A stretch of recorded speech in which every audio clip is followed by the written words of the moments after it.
அப்போகலிப்சிஸ் என்கிற இந்த புத்தகத்தை குறித்து படிக்க கடந்து செல்லுவோம். திரை நீக்கம் என்கின்ற இந்த புத்தகத்தை முதலாவது அதிகாரம் முதல் 11 வசனங்களை நான் வாசிக்கிறேன், கவனித்துக் கொள்ளுங்கள். சீக்கிரத்தில் சம்பவிக்க வேண்டியவைகளை தம்முடைய ஊழியக்காரருக்கு காண்பிக்கும் பொருட்டு தேவன் இயேசு கிறிஸ்துவுக்கு ஒப்புவித்ததும் இவர் தம்முடைய தூதனை அனுப்பி தம்முடைய ஊழியக்காரனாகிய யோவானுக்கு வெளிப்படுத்தினதுமான விசேஷம். இவன் தேவனுடைய வசனத்தை குறித்தும் இயேசு கிறிஸ்துவை பற்றிய சாட்சியை குறித்தும் தான் கண்ட யாவற்றையும் சாட்சியாக அறிவித்திருக்கிறான். இந்த தீர்க்கதரிசன வசனங்களை வாசிக்கிறவனும் கேட்கிறவர்களும் இதில் எழுதியிருக்கிற கைக்கொள்றலும் பாக்கியவான்கள். காலம் சமீபமாயிருக்கிறது. யோவான் ஆசியாவில் உள்ள 7 சபைகளுக்கும் எழுதுகிறதாவது, இருக்கிறவரும் இருந்தவரும் வருகிறவருமானவராலும் அவருடைய சிங்காசனத்துக்கு முன்பாக இருக்கிற 7 ஆவிகளாலும் உண்மையுள்ள சாட்சியும் மரித்தோர்ந்து முதல் பிறந்தவரும் பூமியின் ராஜாக்களுக்கு அதிபதியுமாகிய இயேசு கிறிஸ்துவினாலும் உங்களுக்கு கிருபையும் சமாதானமும் உண்டாவதாக. நம்மிடத்தில் அன்பு கொண்டு தமது இரத்தத்தினாலே நம்முடைய பாவங்களால் நம்மை கழுவி தம்முடைய பிதாவாகிய தேவனுக்கு முன்பாக நம்மை ராஜாக்களும் ஆசாரியர்களும் ஆக்கிற அவருக்கு வல்லமை மகிமையும் வல்லமையும் என்றென்றைக்கும் உண்டாயிருப்பதாக. ஆமேன். இதோ மிருகங்களுடனே வருகிறார், கண்கள் யாவும் அவரை காணும், அவரை குத்தினர்களும் அவரை காண்பார்கள், பூமியின் கோத்திரத்தார்களும் அவரை பார்த்து புலம்புவார்கள். அப்படியே ஆகும். ஆமேன். இருக்கிறவரும் இருந்தவரும் வருவருமாகிய சர்வ வல்லமை உள்ள கர்த்தர் நான் அல்பாவும் ஒமேகாவும் ஆதியும் அந்தவுமாயிருக்கிறேன் என்று திருவிடம் பெற்றுகிறார். உங்கள் சகோதரனும் இயேசு கிறிஸ்து நிமித்தம் வருகிற உபத்திரவத்துக்கும் அவருடைய ராஜ்யத்துக்கும் அவருடைய பொறுமைக்கும் உங்கள் உடன் பங்காளனுமாயிருக்கிற யோவானாகிய நான் தேவ வசனத்தின் நிமித்தமும் இயேசு கிறிஸ்துவை பற்றிய சாட்சி நிமித்தமும் பத்ம எனும் தீவிலே இருந்தேன்.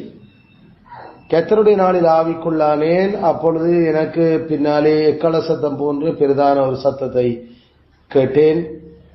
அது, நான் அல்பாவும் ஒமேகாவும் முந்தினவரும் பிந்தினருமாயிருக்கிறேன். நீ காண்கிறது ஒரு புஸ்தகத்தில் எழுதி ஆசியாவில் இருக்கிற எபேசு, சிமிர்னா, பெர்கமு, தியத்தீரா, சர்தை, பிலதெல்பியா, லவோதிக்கேயா என்னும் பட்டணங்களுள்ள 7 சபைகளுக்கும் அனுப்பு என்று விளம்பினது என்பதே கர்த்தருடைய வார்த்தை. கர்த்தர் இந்த வீர வசனங்களை நமக்கு ஆசீர்வதித்து தருவாராக.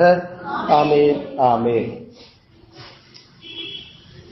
ஆக நாங்கள் அப்போகலிப்சிஸ் திரை நீக்கம் என்கின்ற இந்த புத்தகத்தில் இருந்து தொடர்ச்சியாக அதனுடைய சத்தியங்களை படித்து கொண்டு வா. இந்த புத்தகத்தில் முதல் 11 வசனங்கள்லையும் நாங்கள் திருப்பி ஒவ்வொரு சொல்ல கவனித்து கொண்டு வர்றபடி எங்களுக்கு தெரியும். நாம முதலாவது பார்த்தோம் இயேசு கிறிஸ்துவினுடைய வெளிப்பாடு, அதானே தொடக்கமே. அப்போகலிப்சிஸ் இயேசுஸ் கிறிஸ்டான் என்ற அந்த முதல் 3 சொல்லையும் நாங்கள் பார்க்கலாம். அதில் முக்கியமான பிரின்சிபல் அல்லது சத்தியங்களை நாம விளங்கி கொண்டாம, முதலாவது அந்த புத்தகம் அது திரை நீக்கம் அல்ல. இந்த புத்தகம் திரை நீக்கப்பட்ட, அதாவது மறைக்கப்பட்டதுகள் திரை நீக்கப்பட்டு எங்களுக்கு வெளிக்காட்டப்பட்டிருக்கிறது. அது முதலாவது விஷயம். அதனால இன்னும் மறைக்கப்பட்டிருக்கு ஒன்றும் அதுக்குள்ள இல்லை. திரை நீக்கி காட்டியாச்சு என்று சொன்ன அதுக்கு பிறகு மறைவானது ஒன்றும் இல்லை. இது முதலாவது சத்தியம். இந்த 66வது புத்தகத்தில் மறைக்கப்பட்ட ஒன்றும் இல்லை. 2வது சத்தியம், இது இயேசு கிறிஸ்துவினுடைய வெளிப்பாடு. இயேசு கிறிஸ்து தன்னை பற்றி தான் என்ன செய்து கொண்டிருக்கிறதை பற்றி சொல்லுற வெளிப்பாடு. அதில் இந்த புத்தகத்தினுடைய கதாநாயகர், கதாபாத்திரம் அல்லது அதனுடைய மையத்தில், இந்த புத்தகத்தினுடைய அதிமுக்கிய மையமாக இருக்கிறவர் இயேசு கிறிஸ்து தான்.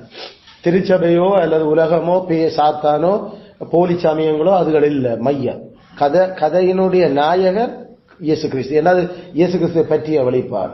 அதில் இந்த புத்தகத்தில் இயேசு கிறிஸ்துவ ஒவ்வொரு அந்த படங்களுக்களையும் அந்த கதை திரை நீக்கப்படைகளை நாம இயேசு கிறிஸ்து என்ன செய்கிறார், அவர் எப்படி அதில் வேலை செய்கிறார் என்றதை நாம கவனிக்கலையேண்டா நாங்கள் திரை நீக்கத்தினுடைய முழு அந்த அதனுடைய பயனை நாம் இழந்து போயிடுவோம். நாமல் ஒன்றில் சாத்தானுக்கு கூட முக்கியம், அல்லது போலி சமயங்களுக்கு முக்கியம், அல்லது போலி அரசாங்கங்களை தூக்கி பிடிச்ச வெளிக்கிட்டோம்னா கடைசியில இயேசு கிறிஸ்து அவர் சிறுகிடுவார். அது வேதத்துக்கு முரணான அப்ரோச். அது நிலையில அப்போஸ்தலன் ஜோவான் ஸ்நானம் செய்த மாதிரி நாம சிறுவோனும் சிறுவோனும் போலி சமயங்கள் சிறுவோனும் அவர் தான் பெருவோனும். அத இந்த புத்தகத்துல நாமல் பார்த்து கொண்டிருக்கிறோம்.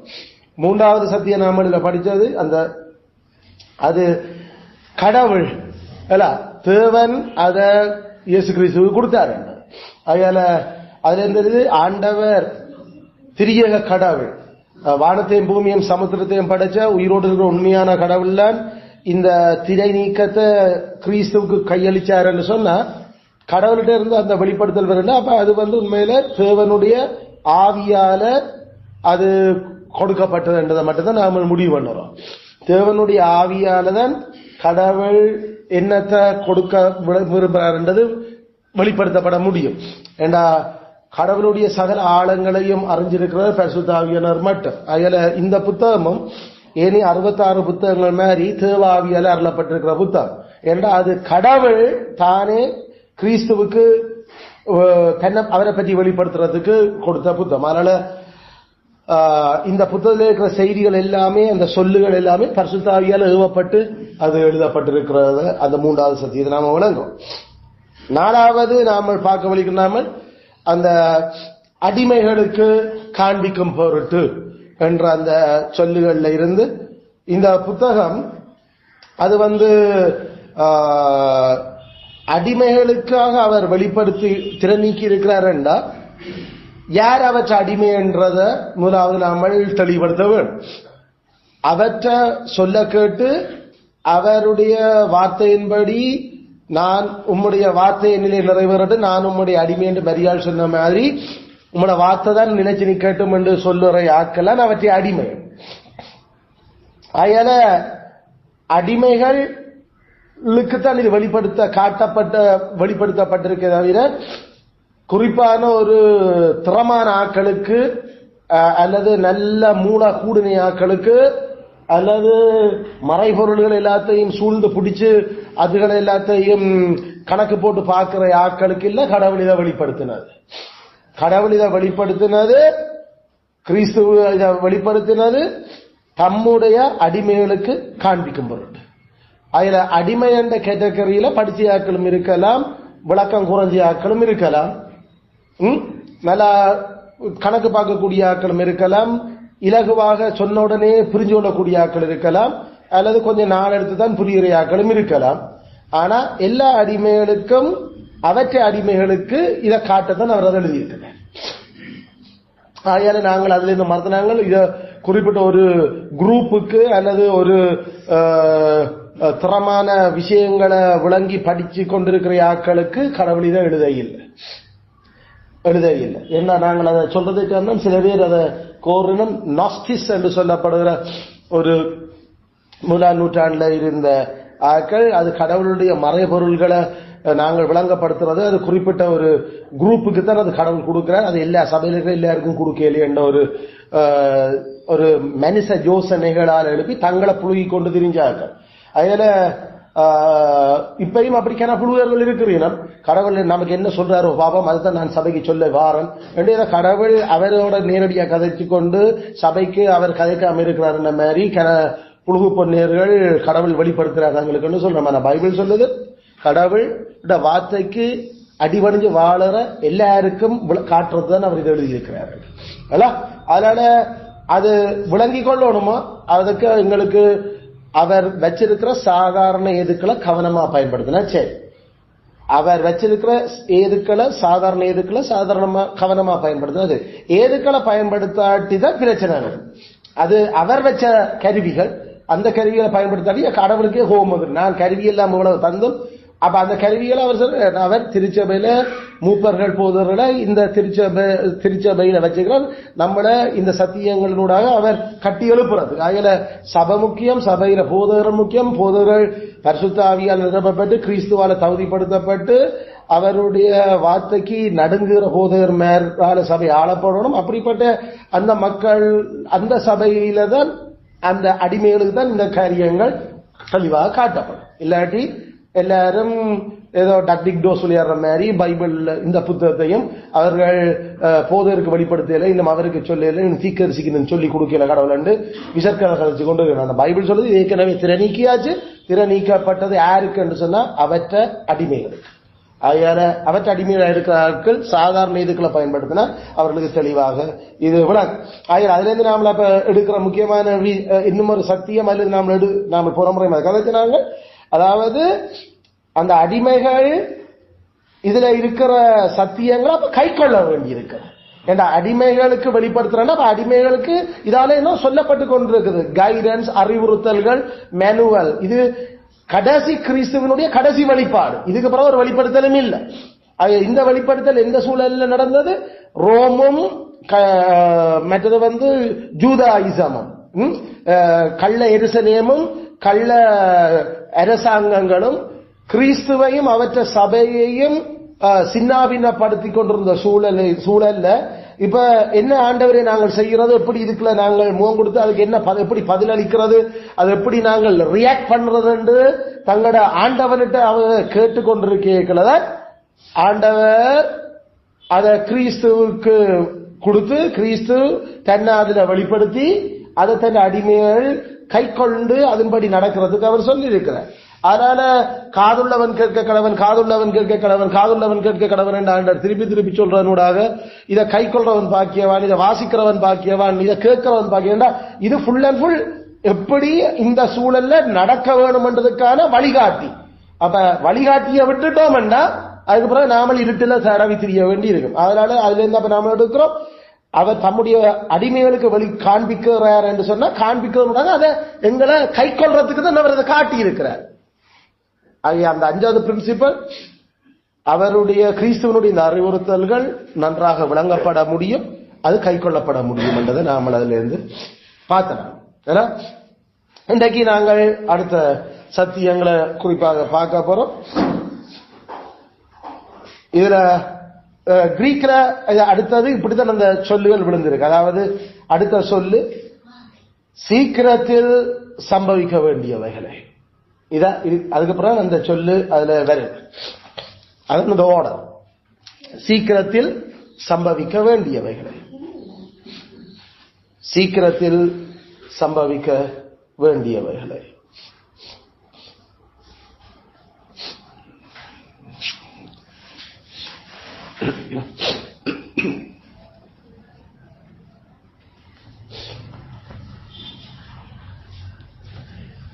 அதனால சீக்கிரத்தில் சம்பவிக்க வேண்டிய வேலை, சீக்கிரத்தில் சம்பவிக்க வேண்டியவைகளை என்ற அந்த சொல்லாடல்ல இருந்து நாம ஒரு முதலாவது ஒரு சத்தியத்தை, அப்ப இது ஆறாவது இல்ல சத்தியம் விளங்கிக் கொள்ளுறோம்.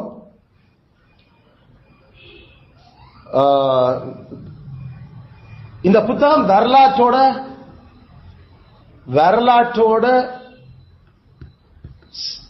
சம்பந்தப்படுது. இந்த புத்தகம் வரலாற்றோட சம்பந்தப்படுது.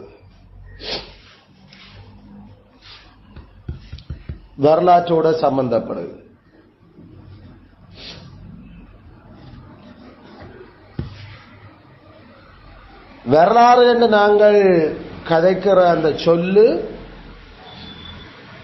இறந்த காலம், நிகழ்காலம், எதிர்காலம், அந்த காலம் மூன்றிலையும் கடவுள் செய்கிற செயல்களைத்தான் நாம வரலாறு என்று சொல்லும். அதன் வரலாறுக்கான மிக ரத்தின சுருக்கமான விடயம். அதுவும் மனுஷரோட அவர் டீல் பண்ற விதம். அது எப்படி எழுத இறந்த நிகழ் எதிர்காலங்களில மனுஷரோட கடவுள் சம்பந்தப்படுகிற அல்லது அவர் இடைப்படுகிற விடயங்களை தான் நாங்கள் வரலாறு என்று சொல்லுவோம். வரலாறு. ஆனா நமக்கு நம்மட பள்ளிக்கூட புத்தகங்கள்ல வரலாறு இறந்த காலத்தோட படிக்கிறது என்று நாங்க சொல்லுகிறோம் வரலாறு. ஆனா சம்பவிக்க வேண்டியவைகளை என்றது எதிர்காலம். அப்ப வரலாறு என்பது எதிர்காலத்தோடையும் சம்பந்தம், எதிர்காலத்தையும் உள்ளடக்கி இருக்கு.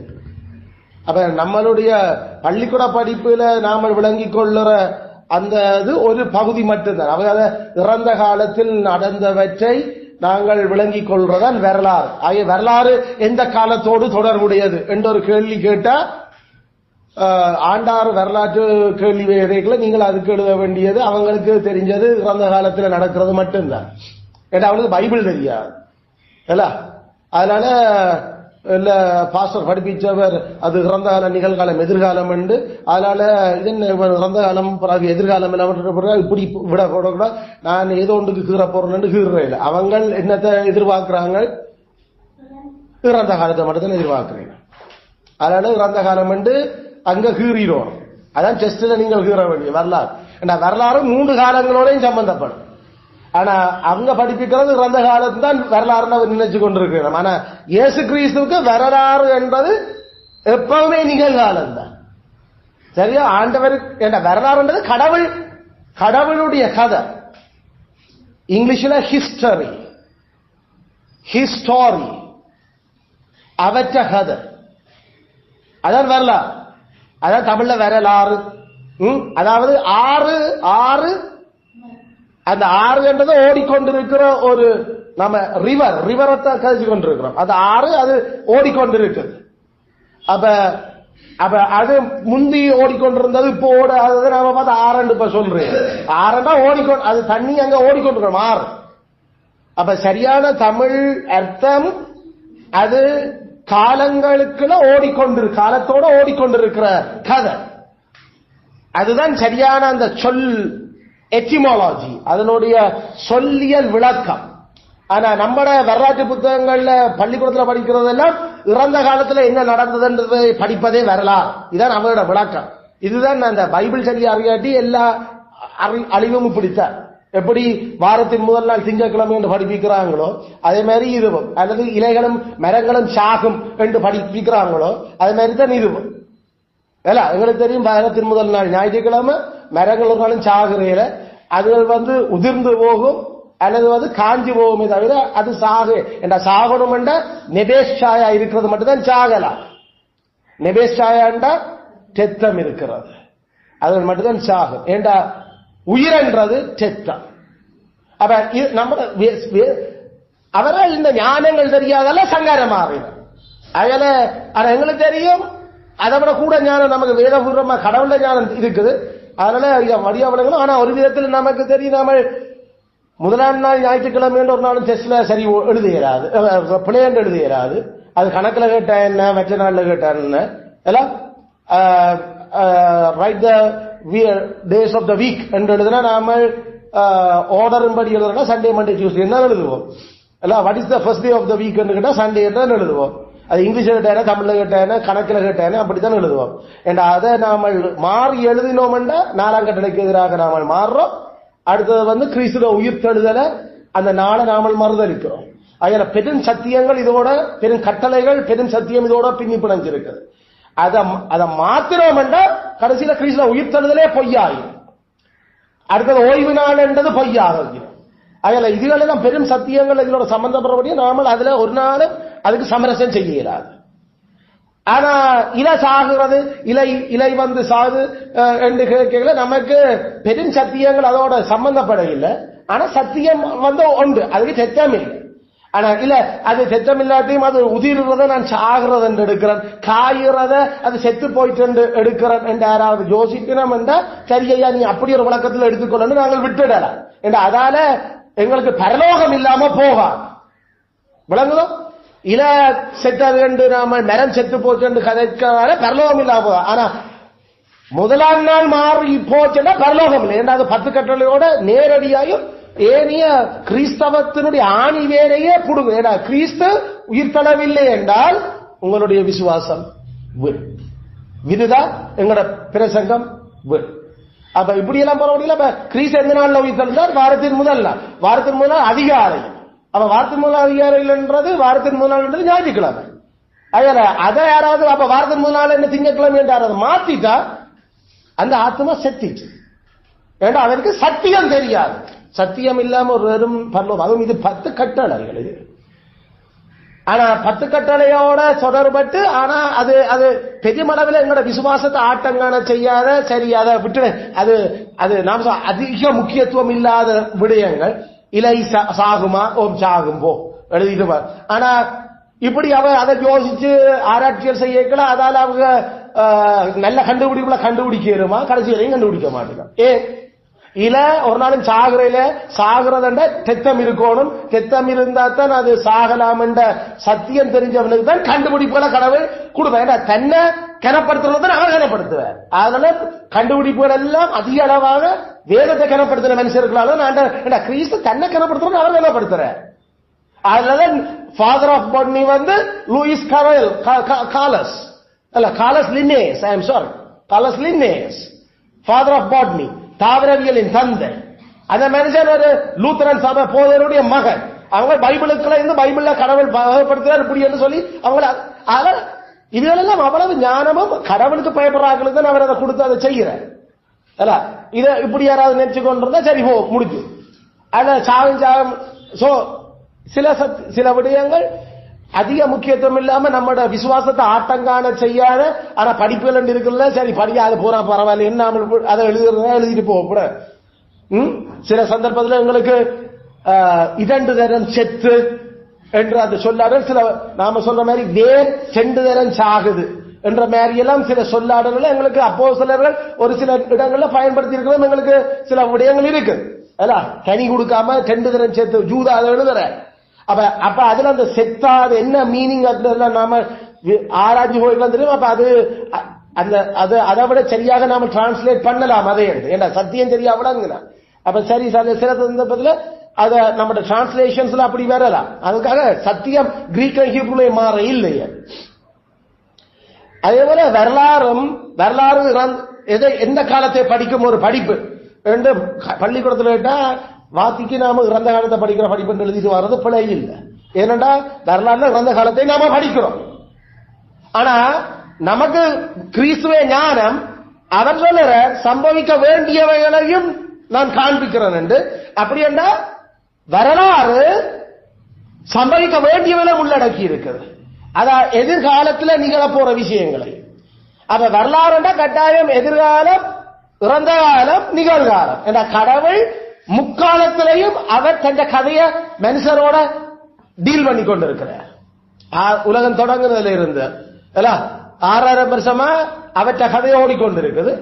அதுல இனிமேலும் என்ன நடக்க போதுன்றே அவர் வடிவா இதான் நான் எழுதியிருக்க கதை என்று அவர் சொல்லுறேன். அதைத்தான் அயல நாமல் இருந்து நாம விளங்குறோம். வெளிப்படுத்தல் புத்தகம் அது ஒரு வரலாற்று புத்தகம். வெளிப்படுத்தல் புத்தகம் வரலாற்று புத்தகம் அல்லது வெளிப்படுத்தல் புத்தகம் வரலாறோட டீல் பண்ணி கொண்டிருக்கு.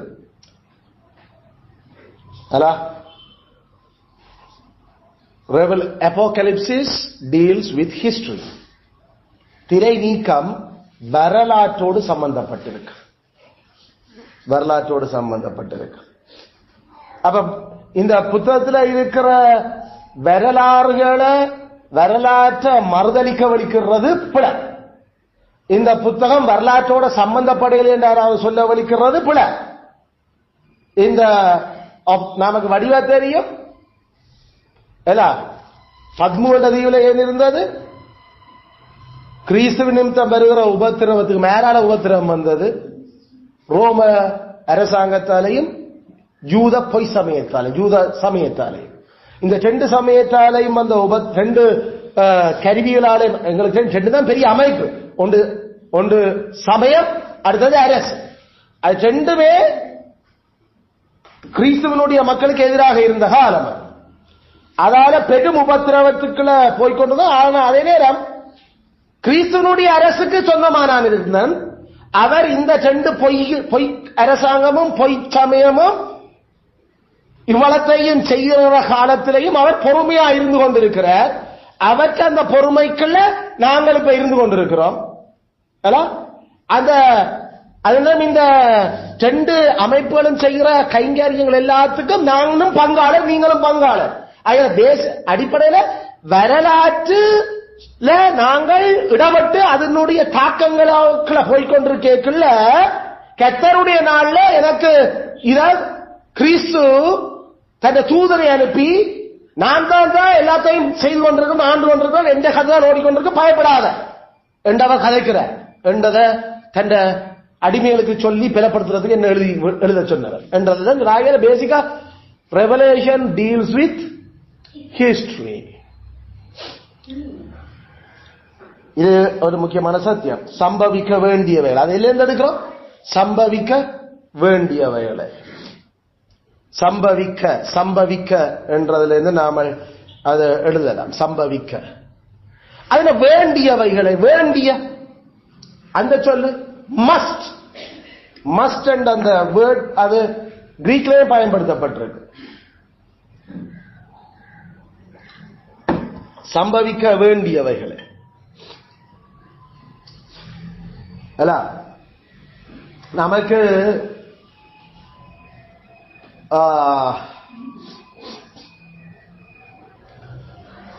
இந்த புத்தகம் வரலாற்றோட சம்பந்தப்பட்டது. அது கட்டாயம் நடக்க வேணும். அதாவது சம்பவிக்க வேண்டிய வேண்டன்னு கட்டாயம், கட்டாயம் ஹிஸ்டரி என்றா கட்டாயம் நடக்க வேண்டியது. ஏன்னா கிறிஸ்து ஒன்றையும் கட்டாயம் இல்லாத ஒன்றையும் அவர் வரலாற்றில் தன் கதையில கொண்டு வர்றது இல்லை. கட்டாயம், கட்டாயம். இயேசு கிறிஸ்து பிறக்கேக்கல்ல, இயேசு கிறிஸ்து பிறக்கேக்கல்ல ஏரோது விட்ட வந்து அந்த ஞானிகள் யூதருக்கு ராஜாவாய் பிறந்திருக்கிறவர் எங்கே என்று கேட்டது வரலாறா? வரலாறு இல்லையா? வரலாறு. அந்த வரலாறுல யூதருக்கு ராஜா பிறக்குதா? எங்கே ஐயா? கூப்பிடுறா ஞானிகளையும் வேதபாரகரையும் என்று சொல்லி கூப்பிட்டு ஏரோது ஆராய வச்சது வரலாறா இல்லையா? வரலாறு.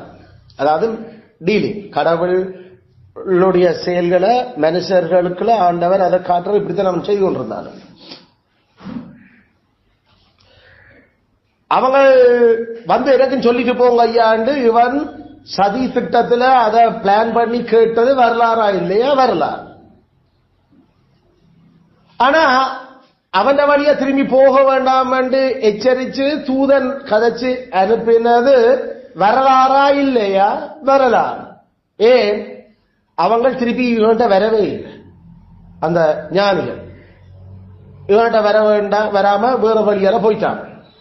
ஏன்னா தூதன் அங்க தூதன் அங்க வந்து கதைச்சல். அத லிசன், நான் அந்த ஸ்டோரியை எப்படி கொண்டு வரேன்னு கவனிங்க. அந்த இதால கோபப்பட்டு ஆத்திரமடைஞ்ச ஏரோது அவங்க வந்த நாள் கேட்டது, நட்சத்திரம் காணப்பட்டது, எல்லாத்தையும் கால்குலேட் பண்ணி ஒரு ரேஞ்ச் எடுத்த வயசு ரேஞ்ச ஒரு 2 வயசுக்குள்ள இருக்கும். அப்ப அந்த பிள்ளைக்கு இப்ப ரெண்டாவது வரலாறா இல்லையா? வரலாறு. ஆயால 2 வயசுக்குட்பட எருசலேம் இருக்கிற உட்பட்ட பிள்ளைகளை, ஆண் பிள்ளைகள் எல்லாரையும் கொல்லுறதுக்கு ஏரோது தன் ராணுவத்தை அனுப்பினது வரலாறா இல்லையா? வரலாறு.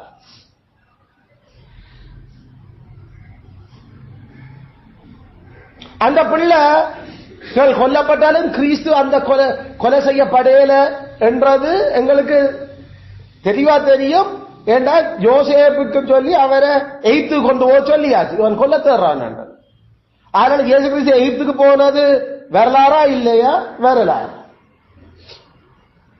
இப்ப நமக்கு மனுஷர்கள் இப்படி எல்லாம் நடந்தாங்க என்றதான் எங்களுக்கு பார்க்கிறோம். ஏரோது, அந்த கிழக்கத்திய ஞானிகள், ராணுவ வீரர்கள், ஆண் பிள்ளை 2 வயசுக்குட்பட்ட ஆண் பிள்ளைகள் கொலை, பெத்லேகேம் படுகொலை, பெத்லேகேம்ல பிறப்பார், அப்ப பெத்லேகேம் படுகொலை, இதெல்லாம் மனுஷர்கள் டீல் பண்ணினது கண்ணால பார்க்க உணர எங்களுக்கு எழுதப்பட்டு தெரியும்.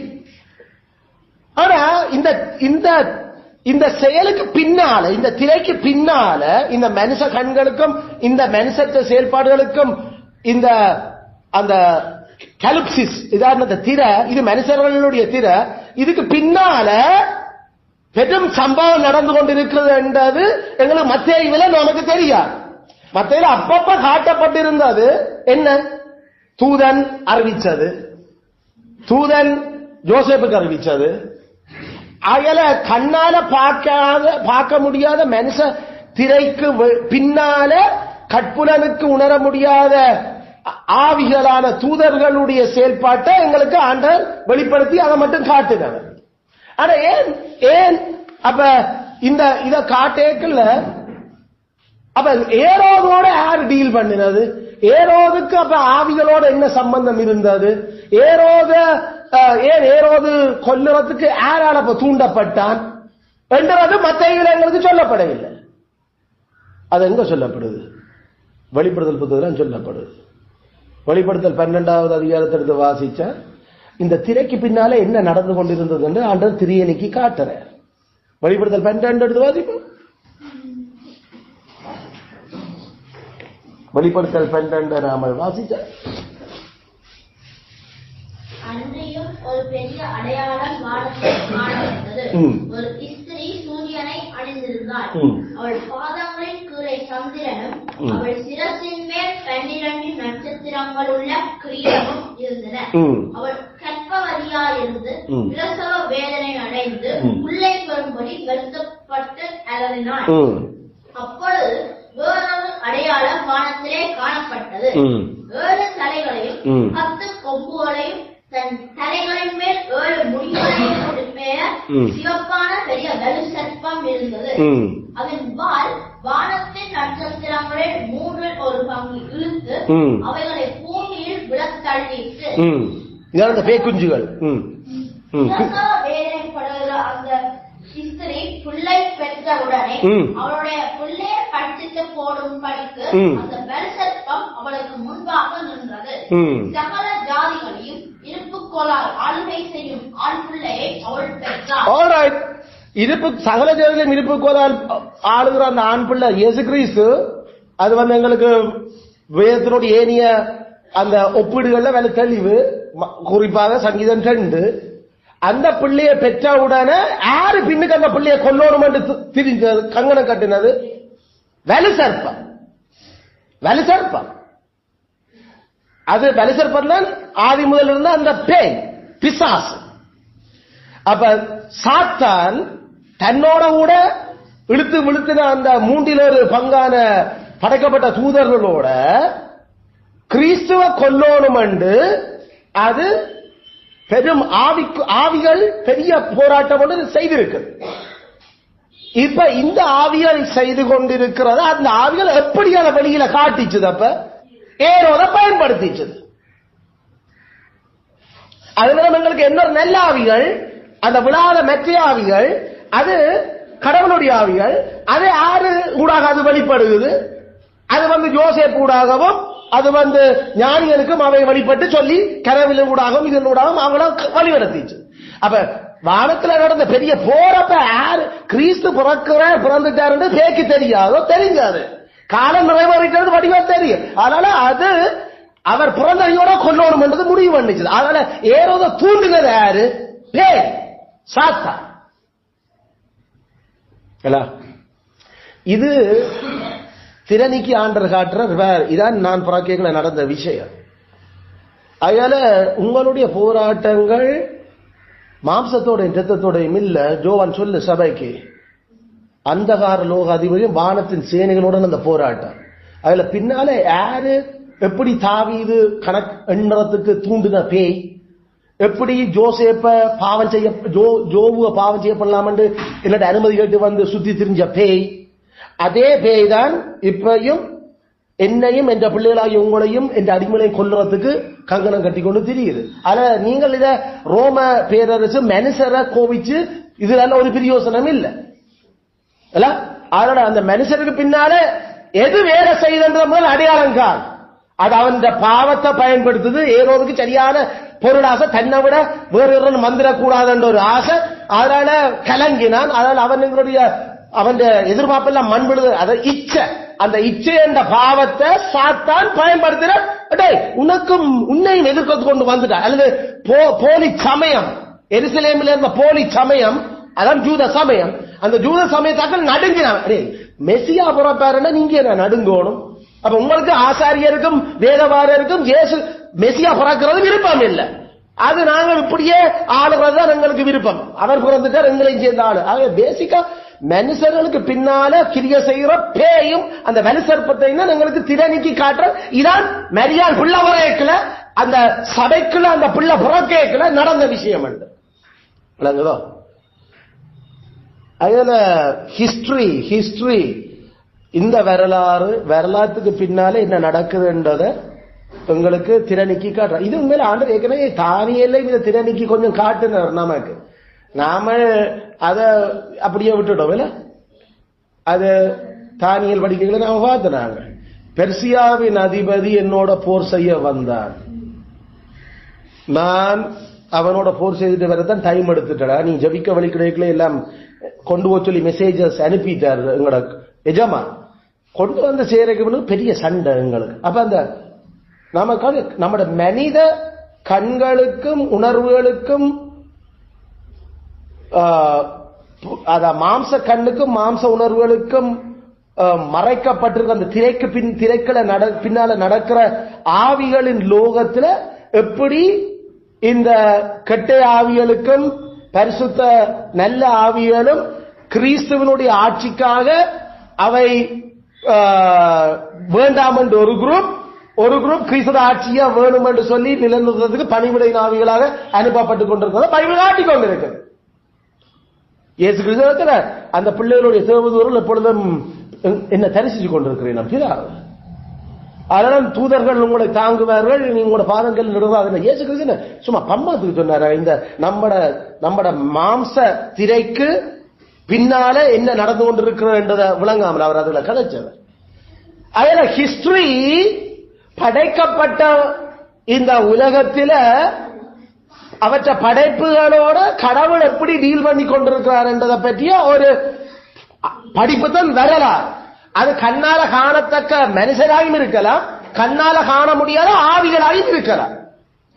ஆனா ஆவிகள் நல்ல ஆவிகள் கட்டாயம் சபைக்காகவும் கடவுளுடைய மக்களுக்கு சேவை செய்ய இன்னும் வேலை செய்து கொண்டிருக்கிறது. அது கடவுளுடைய சன்னிதானத்திலிருந்து அவற்ற பணிவிடைகளை செய்ய அனுப்பப்படுகிற ஆவிகள்.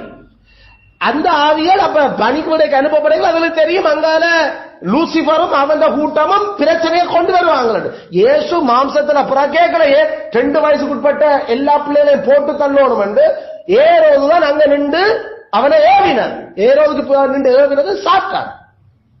அதை வெளிப்படுத்தல் 12 தெளிவா சொல்லுது. அதனால்தான் நாங்கள் திருப்பி முந்தியும் சொன்னாங்க, என் ஜனங்களை போக விடு, ஆராதிக்க போடு, என்ன சேவிக்க போடு போய் பார்வோனோட கேட்க அவனை மனத கடினப்படுத்துறதும் அவனை விடாமல் ஆக்கிறதும் போன்றது பிறகு மண்டியை குழப்புறதும். அப்ப என்ன அது பின்னுக்கு நடந்து கொண்டிருந்தது? அவன் தேவனுடைய பலதகரத்தை காணக்கல அவன் ஆவி, அதாவது அவன் ஆத்மா அதுக்கு விட்டு கொடுக்கணும் என்று விரும்புது. ஆனா மற்ற பக்கம் தேவன் ராஜ்யம் உடையணும் என்று கடவுளுடைய அரசை நாசமாக்குறதுக்கு அவள் அப்படி அடிமைப்படுத்தி சாகடிக்கணும் என்று கங்கணம் கட்டின பேய்க்கு அது கடைசி வரைக்கும் விருப்பம் இல்லை. அதனால அது அவன் மூளையை மற்ற பக்கம் தூண்டுது. அதனால நாங்கள் கர்த்தரை அவர் சொன்னபடி சேவிக்கிறதுக்கு விடாம இருக்கிறதுக்கு பின்னால இருக்கிற முதன்மையான ஆள் சாத்தான். அங்கேதான் அந்த பிரின்சிபலை நாம எடுக்கிறோம். சாத்தான் அதை வச்சு நான் சொல்றேன், நம்ம சேர்ச்சிகள்லையும் பிள்ளைகள் எல்லாம் மற்ற நேரங்கள் ஒழுங்கா இருக்கும். ஆனா சேர்ச்சி நேரங்கள் கீச்சாண்டு எல்லாம் ஏதோ கத்துது கொள்ளுதுண்டா நாங்க அவன் கத்துறான் அவன் செய்கிறான் என்று நினைச்சிடாத என்ற சேவைக்க விடாமல் ஆக்குறது அந்த பிள்ளைக்கு பின்னால பேய் வேலை செய்து கொண்டிருக்குன்னு சொன்னாங்க. விளங்குதோ? சீரியஸா விளங்குதோ இந்த பிரச்சனை? பார்வோனுக்கு பின்னால பேய் தான் அவனை தூண்டி கொண்டிருக்கிறது. விடாத பார்வோனுக்கு பின்னால பேய் தான் தூண்டுனது எபிரேய ஆம்பளை பிள்ளைகளை கொல்லு என்று அது அங்கேயும் கொண்டதான். சபையே அது கொல்றதான் தெரிஞ்சது. இங்கேயும் சபையினுடைய தலை பிறந்த அப்புறம் அது கொல்லத்தான் தெரியுது.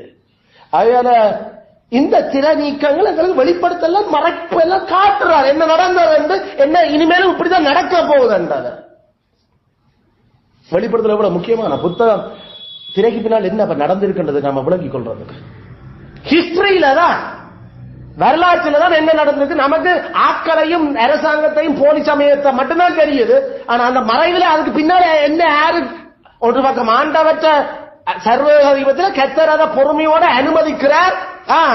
சுமந்திர சரி போ ஜோபு சரி போ போ பாப்போம் எவ்வளவு தூரம். பிறகு நாம ஆண்டவருக்கும் பேய்க்கும் போராட்டம், ஆண்டவரோடு பேயும் போராட உண்மையில பேய்க்கும் சடைக்கும் தான் போராட்டம். ஏண்டா நாங்களும் படைக்கப்பட்டார்கள், அதுவும் படைக்கப்பட்டது. அதனால ஆண்டவற்ற ஆட்சிகளை தானே ஏதாவது செய்து முடிச்சு எப்படி உனக்கு எதிராக மாத்தி காட்டுறது, எப்படி ஏதேன் தோட்டத்தில் படைக்கப்பட்ட ஆதாமோட பிரச்சனைப்பட்ட அவனை விழுத்தி காட்டுச்சோ அதே போல கிறிஸ்துவோடையும் அவர் இந்த பூமியில உருவாக்கி வரைக்க அவரோடையும் பிரச்சனைப்பட தொடங்கினார். அதுக்கு விலங்கில தான் தோப்பு போனையால் தன்னால மிஞ்ச இயலாது. ஆனாலும் அது தான் தோப்பனோடு தெரிஞ்சு கொண்டும் அவ்வளவு மூர்க்கமா தெரியுது. நாமெல்லாம் ஏதோ பிள்ளை அழுகுது ஆக்கள் அந்த ஆள் அப்படி செய்யுது, சிவசேனா இப்படி செய்யுது, ஐயோ இந்த முகமது இப்படி செய்துட்டான், ஐயோ இந்த ஏரோது பிடிச்ச, ஐயோ அந்த சீசர் மேல அவன் டைட்டஸ் இப்படி செய்துட்டான். அந்த ஆள் டைட்டஸுக்கு பின்னால யார் இருந்ததுன்றதான் கேள்வி. அதைத்தான் திறநீக்கி எங்களுக்கு காட்டுற டைட்டஸ் இல்ல செய்தது. டைட்டஸுக்கு பின்னால வலு சர்ப்பம் 10 தலைகளோட வேலை செய்யுது. அதாவது அவங்க 10 ராஜாக்களும் வலு சர்ப்பத்தினுடைய கட்டுப்பாட்டுக்களை கொண்டு வரப்பட்டிருக்கிறாங்க. ஆனா அந்த வலு சர்ப்பத்தையே கொல்லுறையால் தான் நான் அதோட தலையை மிதிச்சு போட்டு வாழை மட்டும் தான் இப்ப ஆட்ட விட்டு இருக்கிறேன். பயப்படாத, நான் சீக்கிரமா வர்றேன், வந்து நான் காட்டுறேன் நான் யாருன்னு. அதனால இந்த பாடுகளை உபத்திரவத்துக்குள்ள நீங்களும் போய் நீங்களும் புடமிடப்படுங்க. ஏண்டா உங்களுடைய ஆத்மாவின் எஜமானரான என்னையும் கடவுள் இப்படித்தான் புடமிட்டார். இந்த பூமியை மீட்கணுமோ நாம இப்படித்தான் போய் புடமிடப்படணும். இந்த பூமி புதிய வானம் புதிய பூமியா மாற்றப்படணுமோ அதுக்கு நாம அந்த பாவத்தினுடைய விளைவுகளை இப்படித்தான் அனுபவிக்கணும். அதுக்களால கடந்து போய் நெருப்பு புகையில எங்களை புடமிட்டு பொன்னாவணங்க பண்ணி அந்த புதிய பூமியில நாம முழுக்க பாவமே செய்ய இயலாத பரிசுத்த அந்த அந்த நிலையில எங்களை இருக்க கொண்டு வா. இதுதான் வெளிப்படுதல் புத்தகத்தில் கதைக்கப்படுற விஷயம். அத நாம இதுல இந்த அடிப்படையில அந்த ஹிஸ்டரியில இது நடந்து கொண்டிருக்கு. ஹிஸ்டரிய திறந்து காட்டுற இன்னென்ன மெத்தட் முந்தி நடந்தது, இதுக்கு இதான் காரணம். 2வது தான் நாமளுக்கு அதுல கதைச்ச நாம கட்டாயம் நடக்க வேண்டியதை பற்றி கதைக்கிறோம். இதெல்லாம் கட்டாயம் நடக்க வேண்டிய ஸ்டெப் பை ஸ்டெப்பா கட்டாயம் நடக்க வேண்டும். இப்ப கட்டாயம் நடக்கணும். அப்ப கட்டாயம் என்றது அப்ப யாரு முடிவு பண்ணினது? வரலாறு கட்டாயம் வரலாறு இப்படிதான் நடக்கணும் யார் அப்ப அதை முடிவு பண்ணினது? வலு சர்ப்பமா கச்சரா? வலு சர்ப்பத்தை படைச்ச கச்சர் என்றதான் அவர் காட்டுற. நான் பூமியின் அதிபதிகளுக்கு எல்லாம் ராஜாக்களுக்கு நான் தான் அதிபதி. அதனால இந்த சீசார் அந்த சீசார் அவன் இவன் ஐயோ நாங்கள் இவனுக்குள்ள கடும் உபத்திரம் அடைகிறோம் என்று அந்த சீசார் கட்டுப்படுத்தி ஆண்டு கொண்டிருக்கிற வலு சர்ப்பத்தை நான் தான் அனுமதிச்சிருக்கிறேன். நான் தான் அதை செய்யட்டும் என்று பொறுமையாயும் இருக்கிறேன். ஆனா இந்த பொறுமைக்கு ஒரு எல்லை இருக்குது. அது சரி காலங்கள் நான் காட்டுறேன். இதுக்குள்ள எனக்கு பல விடயங்கள் நான் அக்கம்ப்ளிஷ் நான் அடைய வேணும். எந்த மகிமதுக்கால வெளிப்படணும். அது பலவிதமா. அதனால கொஞ்சம் பொறுமையோடு நீங்கள் இந்த உபத்திரவத்தில் பங்கு வருங்க. ஏன்னா நான் தனி ஒரு ஆளானு மிதிச்சதான்.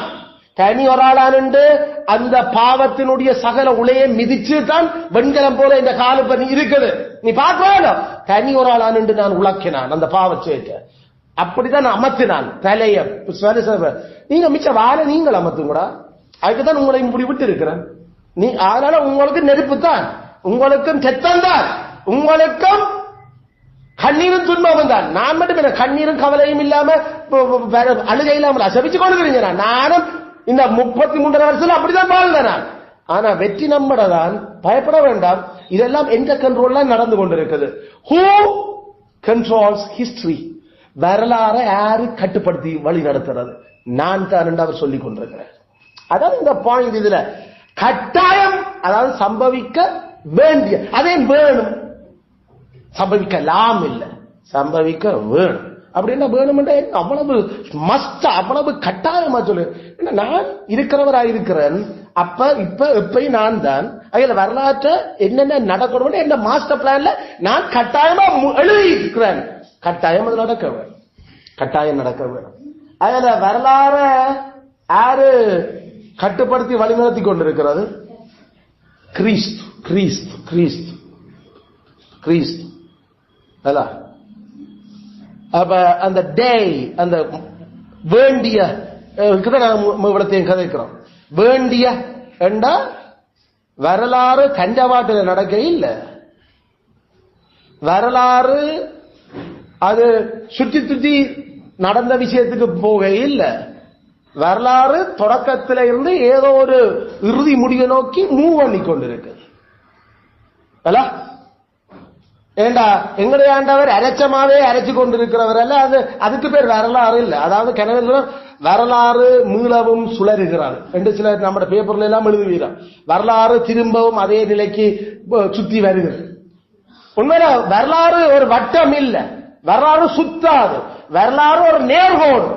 அது படைப்போம் என்று சொல்லி திரியேக கவுன்சில்ல முடிவு பண்ணினதுல இருந்து நான் சகலவற்றையும் புதிதாக்குறேன் என்று வெளிப்படுத்தல் வரைக்கும் அது நேரோட்டில் முன்னேறி கொண்டு போய் கொண்டே இருக்கிறதா. It's a linear, it's not a circular. வரலாறு வட்டம் அல்ல, வரலாறு ஒரு இறுதியை நோக்கி நகரும் நேர்கோடு. கவனம், history is not a circular system. அது திரும்ப திரும்ப சுழலாது, அது மூவ் பண்ணி கொண்டு போற விஷயம். அது நேர்கோடு. வரலாறு ஒரு நேர்கோடா மனதில் வச்சிருக்க வேண்டாம். நீங்கள் படிக்க போறது பள்ளிக்கூடத்துல அல்லது படிக்க போறீங்களா சொல்லுவீங்க. இதுல வரலாறு திரும்பவும் சுழலும், வரலாறு திரும்ப அதே சுழத்தி கொண்டிருக்கணும். அங்க ஒன்றும் சுழற்றுறது இல்ல, வரலாறு நேர போய் பயணிச்சு கொண்டிருக்கு. ஏண்டா வரலாறை கட்டுப்படுத்தி நடக்க வேணும் என்று முடிவு பண்ணிருக்கிறவர் இயேசு கிறிஸ்து. ஆகையால அவளமும் நடந்து கொண்டுதான் இருக்க போகுது.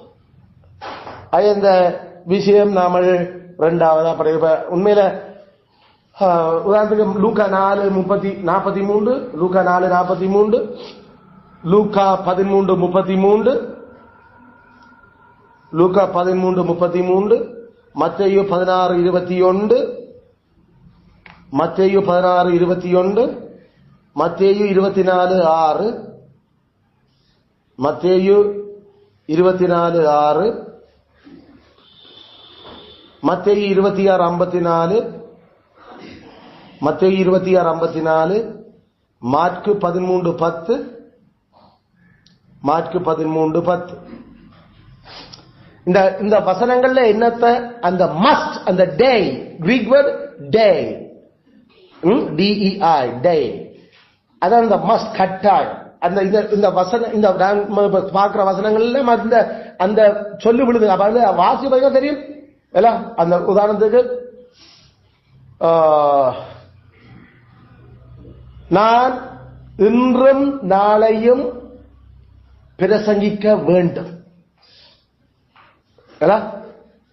அதுக்கு பிறகுதான் நான் சாவன் என்று போய் அந்த நரிக்கு சொல்லு. அதாவது பிரசங்கிச்சே ஆக வேண்டும். அங்க அந்த must breach today and tomorrow. நீ நிற்கிற மாதிரி இன்றைக்கு என்ன கொல்லையில, அதுதான் அந்த பாயிண்ட். அப்ப இன்றைக்கு கொல்றதுக்கு நீ திட்டம் போட்டாலும் உன்னால முடியாது. ஏனென்றா நான் இன்றைக்கு நாளைக்கும் பிரசங்கம் பண்ணணும்ன்றது முடிவு பண்ணி கேரளால எழுதி ஆச்சு. அதனால என்ன கொல்றதுக்கு அதேதான் போய் சொல்லு. எருசலேமுக்கு வெளியில எந்த ஒரு தீர்க்கதரிசியும் கொல்லப்பட முடியாது. அங்கேயும் அந்த எந்த ஒரு தீர்க்கதரிசியும் எருசலேமுக்குள்ளதான் கொல்லப்பட வேண்டும். Prophet must die in Jerusalem. அப்ப கட்டாயம் எருசலேம்ல என்ற கொலை இருக்குது, அதையும் சொல்லு. ஆனா நான் இன்றைக்கு நாளைக்கு கொல்லப்படுகிறார். அப்ப அந்த டே பயன்படுத்த பாருங்க. ஏற்கனவே முடிவு பண்ணின விஷயத்தை தான் அவர் எதிர்காலத்தில் நடக்க போறதாக சொல்லிக் கொண்டிருக்கிறார். என்னது கிறிஸ்துக்கு அப்படி வேலை தெளிவா தெரியும். தான் 2 நாளும் தன்னை ஒரு கொல்லை மேலாதண்டு அவர்தான் நான் தான் வரலாற்றை எழுதி கொண்டிருக்கிறையா.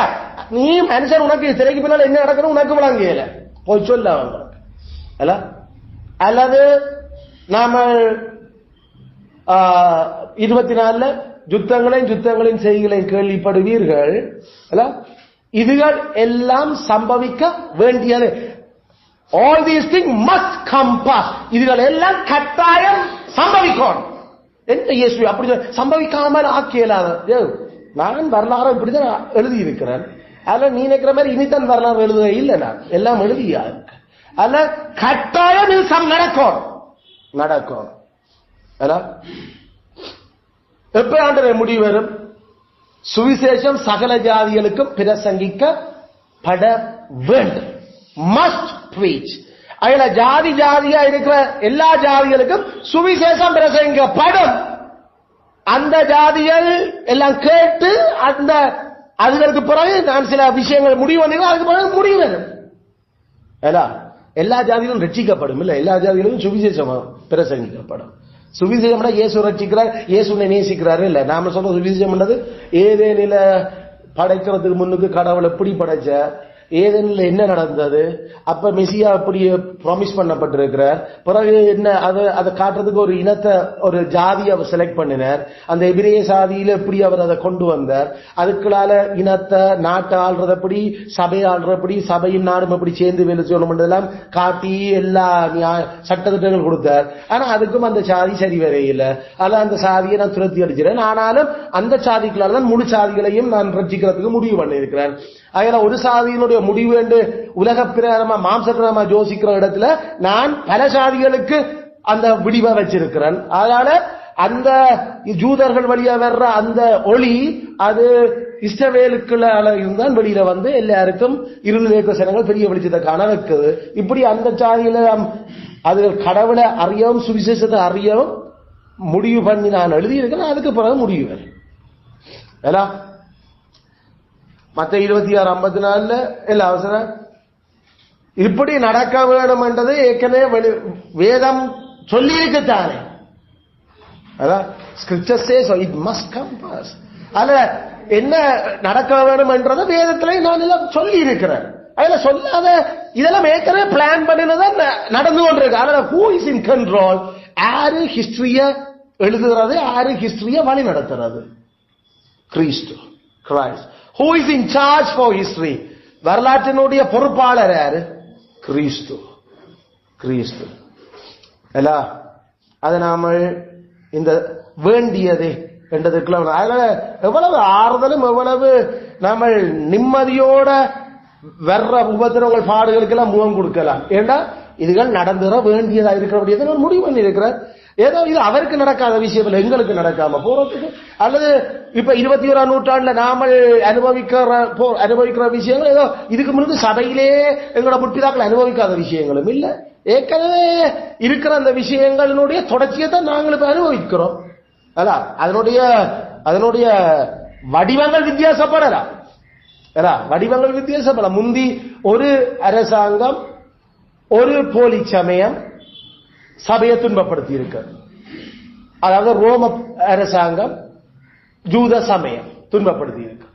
ஆனா இப்ப பல அரசாங்கங்கள் பல போலி சமயங்கள் துன்பப்படுத்துது. அதுல வடிவங்கள் மாறி இருக்க தவிர மற்றபடி கிறிஸ்துவும் அவருடைய மனவாட்டி போற பாதை ஒரே பாதை தான்.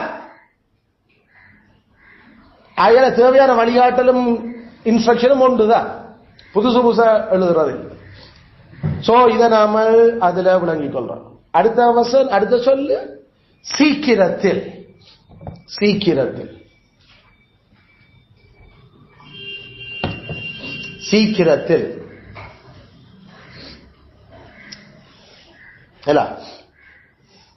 அப்படி என்ன சொன்னா, இந்த சம்பவிக்க வேண்டியவைகள், இந்த வரலாறு நான் இப்ப காட்டுற அடிமைகளுக்கு காட்ட சொல்லி இருக்கிற இந்த வரலாறு எவ்வளவு காலம் என்று நீங்கள் கேட்கிறீங்களா?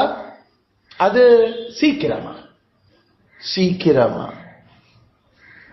அப்ப நீங்கள் வீட்டை போய் இந்த கிழமையும் அடுத்தடுத்த கிழமையிலும் இந்த சீக்கிரம் 3 சொல்லு நீங்கள் குறிஞ்சு பாருங்க. சீக்கிரம், சமீபம், சீக்கிரம், சமீபம், நடந்தேறுகிற, நடந்தேறும், நடந்தேறுகிற என்ற அந்த சொல்லுல வரும். சீக்கிரம், சமீபம், நடந்தேறும், அல்ல விரைவில் என்றும் போடலாம். சில விரைவில் என்ற சொல்லு இங்கிலீஷ்ல உண்மையில அவங்க near, soon, about to happen இந்த 3 சொல் தான் பயன்படுத்திருக்காங்க. நம்ம தமிழ்ல இன்னும் 2-3 சொல்ல கூட இருக்குது. ஆனா நீங்க சீக்கிரம் என்று சொன்னா இங்கிலீஷ்ல சூன், சூன், SOON, சூன், சீக்கிரம், சூன். அல்லது நாம மற்ற என்ன சொன்ன சமீபம், நியர், நியர், நியர், சமீபம். அடுத்தது நடந்தேறுகிற, about to happen, about to happen, about to happen, about to happen. சரியா? குயிக், குயிக், அதாவது சீக்கிரம் என்று விரைவென்று இருக்கிறது தெரியல. சீக்கிரம் இங்கிலீஷ்ல குயிக் பயன்படும். ஒரே கிரீக் வேர்ட் தான், 3 கிரீக் வேர்ட் தான். இந்த சூன், நியர், about to happen, அந்த 3 சொல்லு தான் அதுல பயன்படுத்தப்பட்டிருக்குது. சரிதானே? நியர் பைபிள் எடுத்து நீர் பேரும் கிரீக். ஆல்ரைட். அப்ப சில வழியில அது ஆங்கிலத்தில் ஷார்ட்லி என்று போனோம். ஷார்ட்லி என்றதும் இதை போடுவோம் நம்ம. ஷார்ட்லி என்றா சீக்கிரத்தில். ஷார்ட்லி என்ன ப்ரோக்ராம் தொடங்கல, இட்ஸ் about to start, அது about to happen, அது தொடங்க போகுது. அல்லது it starts shortly, இந்த உடனடியாக தொடங்குறோம் நாங்க. என்னப்பா டைம் சொன்னியோ, இந்த தொடங்குது, இந்த தொடங்க போகுது. நாம கதைக்கிறது அந்த அந்த ஷார்ட்லி பயன்படுத்துறோம் நாங்கள். ஷார்ட்லி கட்டை என்று சொல்றீங்கள, இந்த நேரத்தில் சரியான கொஞ்சம் தொடங்குறோம். ஆல்ரைட். அப்ப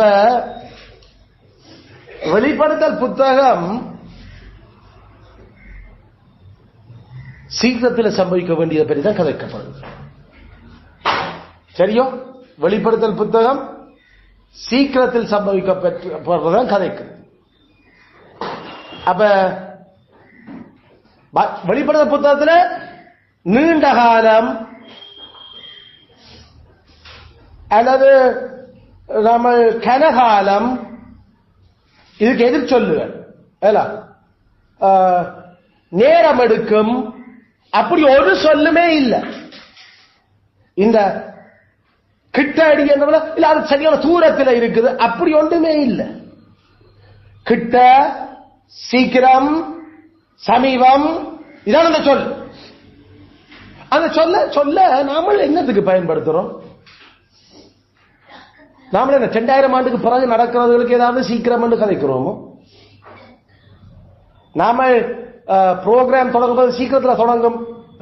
எப்ப உங்களுக்கு O level டெஸ்ட், அது எப்படியும் சீக்கிரமா கிட்டடியில தொடங்கிடும். அது கிட்டடியில தொடங்குறோம்னா நாம ஒரு 100 வருஷத்துக்கு பிறகு கதைக்கிறோமோ? அதுல சீக்கிரம், விரைவு, கிட்ட என்று சொன்னா ஒரு நாள் நாம கன வருஷம் அதை மூவ் பண்ண கொண்டு போக இல்லை. அதான் அதனுடைய அர்த்தம். பைபிள்லையும் அதான் அர்த்தம். சீக்கிரம், கிட்ட, விரைவா என்ற 2000 வருஷத்துக்கு பிறகு நடக்கிறத பற்றி இல்ல. சரியான இன்னும் கொஞ்ச நாள் இல்ல, இன்னும் கொஞ்சம் மேபி ஒன்னும் பாருங்க, நான் இந்த வர 10 வருஷம் 15 வருஷம், சரி சீக்கிரம் ஒப்பிட முடிஞ்சிடாப்பா, சீக்கிரம் வர போகுது. சீக்கிரம் என்ற அந்த சொல்லு அது நேரம் இதுக்கு நாட்கள், நீண்ட நாட்கள் செல்லும் என்று கதைக்கிற சொல்ல பைபிள் ஆண்டவர் பயன்படுத்தி இருக்கிறார். நீண்ட நாட்கள் நீண்டதாக அல்ல, கனகாலம் செல்லும், கனகாலம் செல்லும். கனகாலம் செல்லும் என்றதுக்கு ஆண்டவர் கொடுத்திருக்கிற அந்த காலத்தை நாம பார்த்தோம் சொன்னா ஒரு 500 வருஷம் கனகாலம். உதாரணத்துக்கு கனகாலம், அந்த கனகாலம் எங்க நாம படிச்சோம்? தானியே இல்ல தான் பாருங்க. இந்த புத்தகத்தை முத்திரவோடு ஏனென்றா கனகாலம் போகணும். அந்த புத்தகத்துல நாம படிச்ச மாதிரி 9ஆம் 10ஆம் 11ஆம் 12ஆம் அதிகாரங்கள் அது கிரேக்க ரோம ஆட்சிகளை பற்றி தான் அதில் வெளிப்படுத்தி இருந்தது. உண்மையில தானியல் கிமு 587 சிறப்பிடிக்கப்பட்டு கொண்டு போனியாக்கள். அப்ப நமக்கு தெரியும் பெபிலோன்ல அந்த சிறை இருப்ப. அப்ப நாம சொல்லலாம் கிமு 500 600. அப்ப கிரேக்க இந்த கிரேக்க தேசத்து அதிபதி பாஞ்சான் கிமு 300 அது நடந்தது. மெக்கபீஸினுடைய ஆட்சி காலம் நாம படிச்ச நாம 270களில். பிறகு அதுக்கு பிறகு ரோமர் வந்தாங்க. அது கிமு 35 தொடங்கினாங்க ஆட்சிய. அப்ப தானியலுக்கு வெளிப்படுத்தினது கிமு 587 வரைக்கும் சிறப்படுத்த போனது. 587 இருந்து பி தொடங்குனா ஏறக்குறைய ஒரு 500 வருஷம். 500 வருஷ காலத்துக்கு தான் கிறிஸ்து சொன்ன இத முத்திரவோடு இது நிறைவேற நீண்ட காலமாகும் என்று. தீர்க்க தரிசன புத்தகத்தில் நீண்ட காலம் என்று கதை கேட்கல, 500 வருஷம் என்று கதை வச்சிருக்கிறாரண்டா சீக்கிரத்துல தக்கண்டு கெதியா என்றது என்னண்டு 2000 வருஷத்துக்கு பிறகு நடக்கும். அது சொல்ல அப்படி யாராவது அது 2000 வருஷத்துக்கு பிறகு இன்னும் நடக்கவே இல்லை இந்த புத்தகத்தில் இருக்கிற கணக்கேண்டா உண்மையில அவர் அந்த சொல்ல அவர் திருக்கிறார், அந்த திரிவடைய பண்ணுற அது இல்ல அந்த சொல்லு. சீக்கிரம் சீக்கிரம் தான், சீக்கிரம் அது நீண்ட காலம் பைபிள்ல எங்க இருக்குது?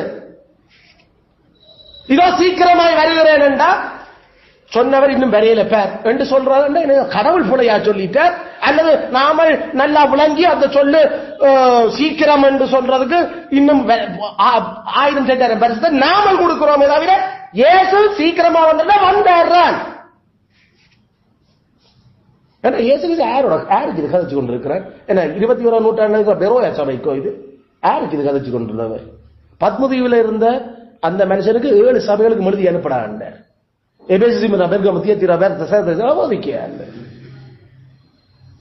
அதுல சீக்கிரமா உன்னை விளக்கு தண்டை நீக்குவேன், சீக்கிரமா உன்னை நான் நிர்வாணமாக்குவேன், சீக்கிரமா நான் இதை நியாயம் தீர்ப்பேன்.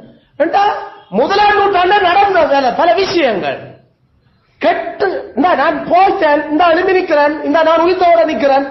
இது சீக்கிரம் இந்த ரோம பேரரசு முடிக்கிறேன் கதையை இந்த போலி சமயம் உங்களை எல்லாம் துன்பப்படுத்துறாங்களோ இந்த ஆச்சாரியர் எல்லாம் ஜூதாயிரம் முடிக்கிறான் அந்த போலி தீக்கரிசிலமா கிபி 70 எடிச்சு உப்பு விளைச்சதோட அவர் சீக்கிரமா வந்தார்.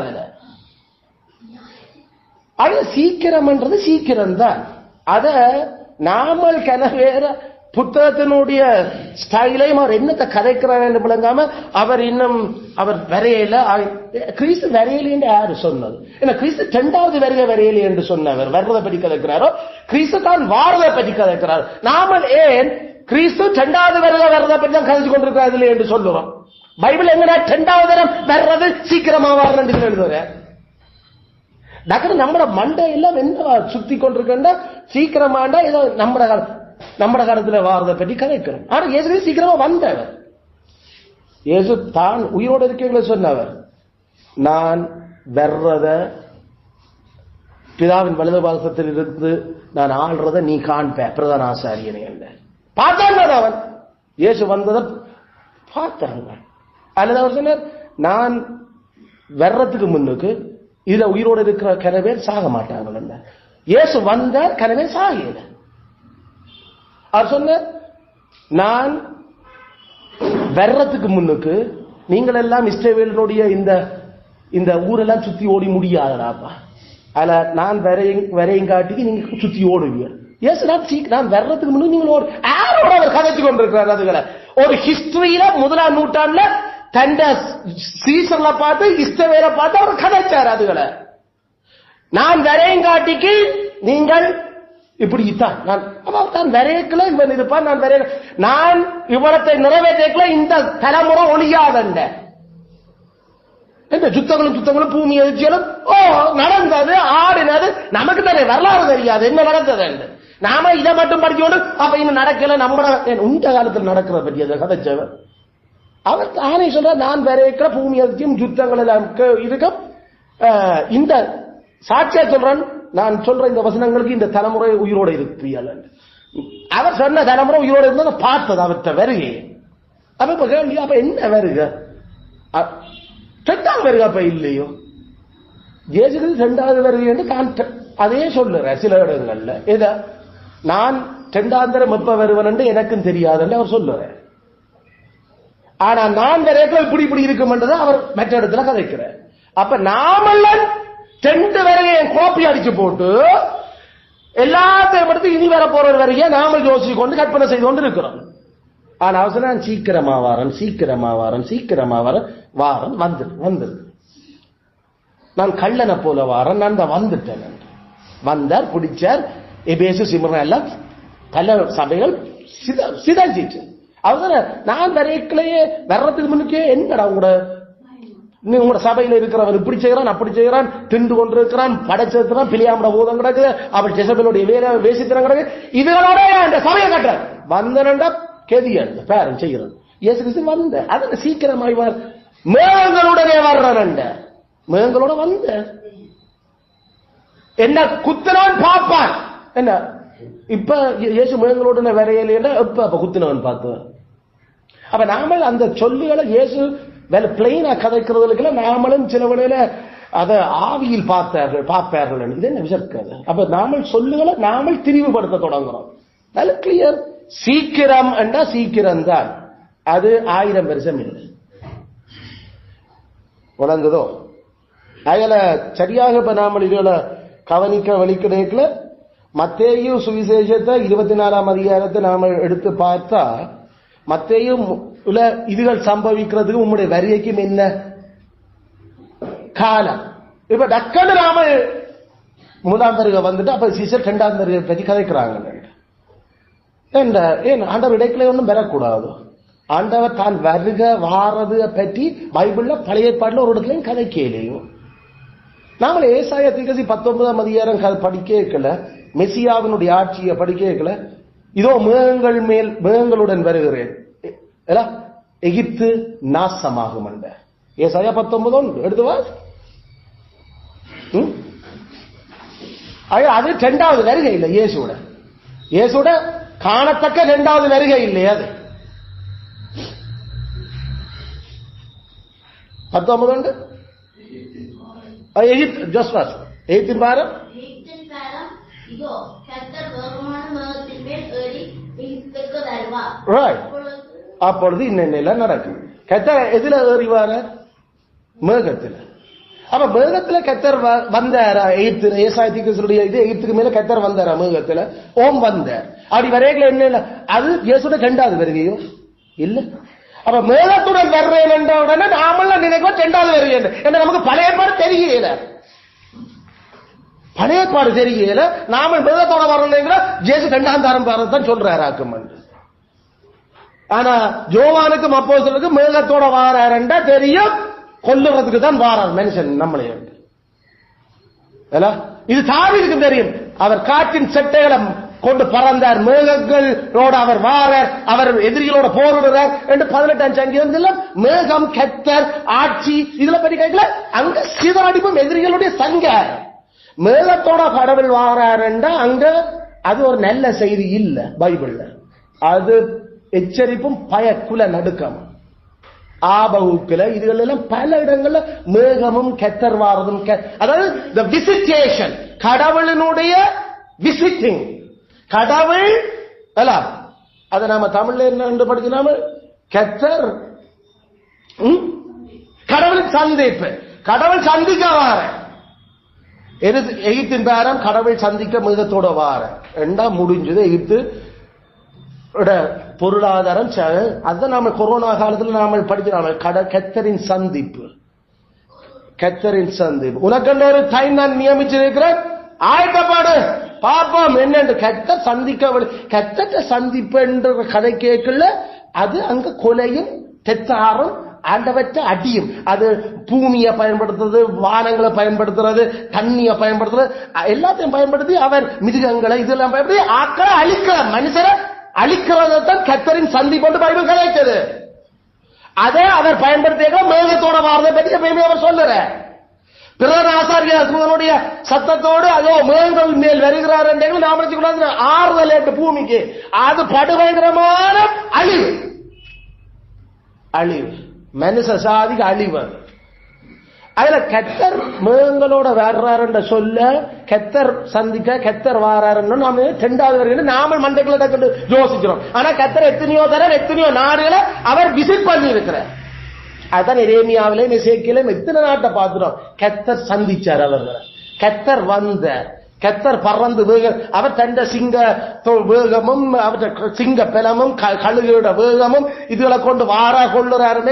கத்தர் அங்க வார அவரை குத்துனியாக்கள் அவரோட பிரச்சனை பண்றாங்க பார்ப்பாங்க அவர் யார் அந்த நேரம்.